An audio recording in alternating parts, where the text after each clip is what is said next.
น้องน้องยืน โอเค โดยแต่ เพ เค ราะ ลีย นั้น ร์ อย่าใช้อาวุธไปเลย ไม่ต้องใช้อาวุธ อันนั้นสู้ครับสมัครดาวนาย นายผู้การมายังมา นี่ผู้การ โอ้นี่เป็นโอ้นี่ ครับ พี่น้องไอ้น้อง อะไรเจ้ยิงทีเจ้นะ ถึงใจเคลียร์ หยุดใจเย็นๆมีอะไรเราคุย มัน กัน ตัวตามาเจอยังไงในการนั้น กันโอ้ ได้ยังไงมาไล่ยังไง เนาะเอาทีนี้ผมไม่อยากให้เกิดเหตุการณ์นี้เราก็ ทำไมครับให้มันจบเลยนะพี่นะให้มันจบ ที่สองทำเจ้าตะบก กันเอง อันดับแรกเอาแปลให้ผมหน่อย นายเฮียนตีมุย พอไป จมเฮียนตีมุย ลำดับแรกให้เราหยุดอยู่ตรงนี้ก่อนไม่มีการปะทะ รับตีมุยคือออยยืงชบบังนี่เยอะไปเลยต้องรอ ล้อ โอเคมันดีพี่ครับ เสร็จแล้วก็เดี๋ยวถ้าเป็นไปได้เนี่ยเราถอนกำลังออกก่อน ทางนี้ยืงทอยกำลังแจ้งปิดในสัน บ้า โอเค ขอจังสองข้าง ทอยต้องสองฝ่ายนะ ทั้งสองฝ่าย ครับผมดี แต่เดี๋ยวพุ่มชาผมกำลังเดินทางมา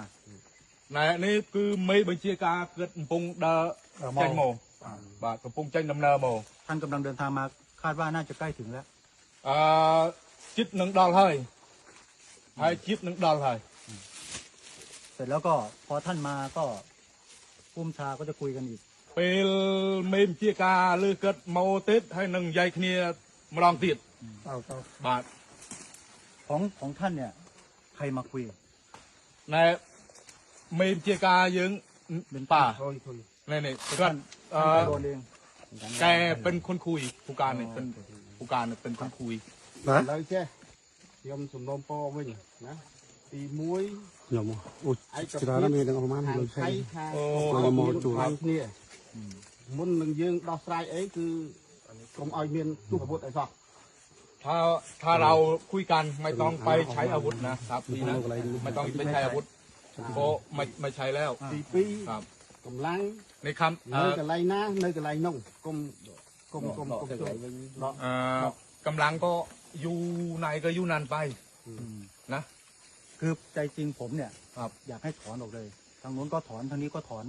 ไหน ไม่ มา ไม่อยากให้มีกำลังในพื้นที่นี้ ผมกลัวมันเกิดอุบัติเหตุเหมือนวันนี้ ก็ทาจองออยยังจังไปทางได้ยังเตรียมนี้จังตูกรอยสั้นกูมันเกิดมันจองออยเมียนอปัตตเหตุได้การกัดล้างโนดิเยอะเปลได้มันหนึ่งตีนนะ ทางไทยเนยกับไรนะเอาเธอเตยกับไรนงวิ่ง ทางไทยคอเสนอว่าอยู่จุดไหนก็อยู่จุดนั้นไป ทางนี้ ทางนี้ก็ไปเหมือนกัน หมายถึงว่าอยู่จุดไหนไหมถึงตรงไหน ไม่ก็พีอยู่เหมือนเดิม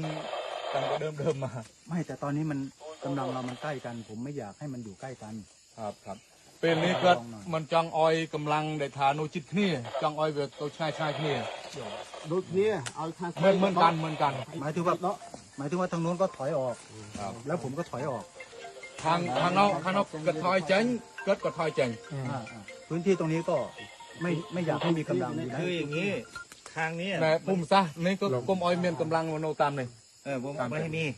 ทั้งหมดเลยตรงนี้ทั้งหมด นี่ ทั้ง กู หมด ชา ชา ลา ลา ในจอจ้าที่ สามแยก มา นะ ทำ เรียนท่านหน่อยว่าได้ไหม นายกระส้มเสนอปนังบานออสป่ะ ยมไอ้จุดพีปันแต่เอาทางไทยคอยเตยกับไรไทยวิ่ง กระทอยเลยพอไทยก็ทอยด้วยนะอ๋อโอเคนี่ด้วยนี่ ทางกัมพูชีเอาเตยนาที่คอยนึกอะไรจับได้ พื้นที่ตรงนี้ก็ให้มันกลับมาเหมือนเดิม สมัยที่เราไป ปุ่มซะแต่อะไรนี่จองออยแบบโดยเดิมโดยการตีมุ้ง คือตรงนี้ก็ไม่มีกำลังอย่างนั้นได้ไหมบองผมว่าถ้ากำลังถอยออกจากห่างกันเยอะๆโอกาสที่มันจะทุกน้องเราจะปะทะกันมันจะไม่มี បើសិនតែយើងវាមកជប់គ្នាចេះវានឹងមានបញ្ហាដែលថាយល់ច្រឡំគ្នាអាចតែមានការបោះបោះ ត្រូវเอาทางไทยดอก ថាทางไทยทางผู้การไทยខននៅทางผู้การทางนี้ก็สั่งថា ยินดีบองอยากให้เป็นอย่างนั้นขอบคุณล่วงหน้าขอบคุณล่วงหน้า แต่ว่าเดี๋ยว นัดมา เดี๋ยวสักพักเนี่ยปุ้มชาผมท่านรองเสริมท่านกำลังเดินทางบอกหน่อยเดี๋ยวสักพักเนี่ยเดี๋ยวรองเสริมกำลังมา เดี๋ยวจำเดี๋ยวกี่โมงประมาณ พี่ติดต่อไม่ได้ตอนนี้ติดต่อท่านไม่ได้มันไม่มีขึ้น เดี๋ยว ให้ผมรอตรงนี้ก่ เรา อน ก็รออยู่ ก็ ด้วยกัน ก็ นี่แหละ คุยยืนอยู่ตรงนี้ก่อน อยู่ตรงนี้ด้วยกันนี่แหละ จำติดบุญเสริมบุญบำรุง กำลังมา กองเมมเจกากองสุรนารีเกิดโมนี่ปุงตาเตะตรงมันเป็นบานลือเทปมันเป็นบานเชือบเกิดนางโมส้มทางท้ายกองคุยน้อยจำเกิดกันนะทางพี่ยืนกองคุยจำเกิดตะหนึ่งอ๋อจำบุญเสริมบุญบำรุงเกิดโมยัยลองเตะหน่อยเมมเจการองกองสุรนารี ได้เอากำลังบองปูนครั้งก็ดอกไปในเชิงเมือง นี่ทอนทางคุณก็ให้ทอนทาง